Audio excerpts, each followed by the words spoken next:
Hello. So first off, I want to say that I think your group did a great job. I really enjoyed the class period, all the videos that we watched, and the discussions as well. So to answer question one, what is at least one new thing you learned about vector-borne illnesses? Honestly, I learned a lot because I didn't really know much about them. I knew they existed, but I didn't know like specific things.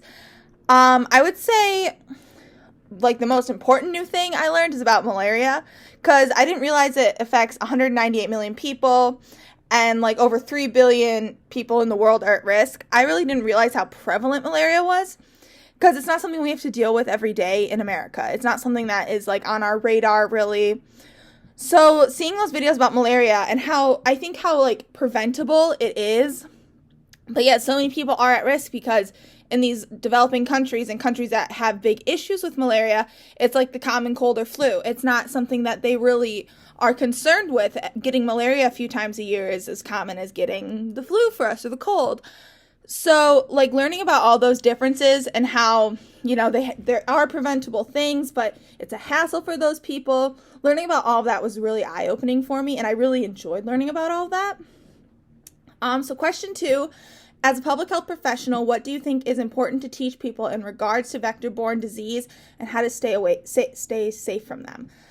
I think that as a public health professional, educating people on how vector-borne diseases can affect you and educating on how they are preventable is a super big thing because, with certain steps, you can prevent yourself from, Lyme disease, malaria, a bunch of other things, and it's just with precautions that you should already be doing.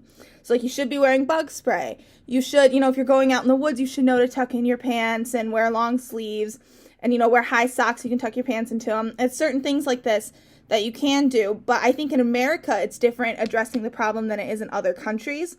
Because in other countries, they're already having to go through so much more than we have to go through. Like the video talked about with the malaria nets. I think it was the TED Talk. How the woman was like, we're asking these people to take time out of their days and probably rearrange some of their houses to set up a square malaria net, that keeps mosquitoes out. And that's just something that a lot of people don't want to go through the hassle of doing.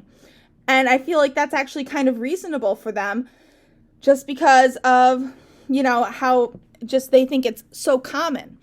And so I think it's important to educate on prevention, but also how like these things, malaria at least, is very treatable if it's caught early. So like people need to know that they need to go in and get treated for it very quickly when they start seeing the symptoms. So how will global warming affect vector-borne disease illness, and how can we control them with regards to longer, hotter, and potentially more wet seasons? So a lot of the videos talked about mosquito breeding grounds, and I know this isn't just in relation to malaria, but it's the one that comes to mind. And so as seasons are getting wetter from climate change and being hotter longer, basically you're giving the mosquitoes the prime place to breed for longer, have longer periods of time, and there's even mosquitoes that are becoming more immune to the cold. So I think that at least with mosquitoes, as temperatures do trend to get warmer, that there are going to be seeing more mosquitoes because their prime breeding grounds are going to be all over. A puddle, a footstep that becomes a puddle, a old tire like we talked about. So I think global warming is going to increase vector-borne illnesses because they're just going to have longer breeding periods and they're going to have longer times to infect people. So how can we control them with regards to longer, hotter, and potentially more wet seasons? I think you have to keep doing what we're already doing. And I really liked the video where they were releasing genetically modified mosquitoes into the environment. I think that that's something maybe we should look into with ticks and, any other sort of vector-borne agent. Because if you can get those genetically modified ones to go out and reproduce with normal ones, and then they can pass on the gene that they can't carry malaria or EEE or for ticks, Lyme disease, then that's going to be a great way to keep that population down and to maybe possibly get rid of it. So I think that that's something that needs to be explored more in other developing countries.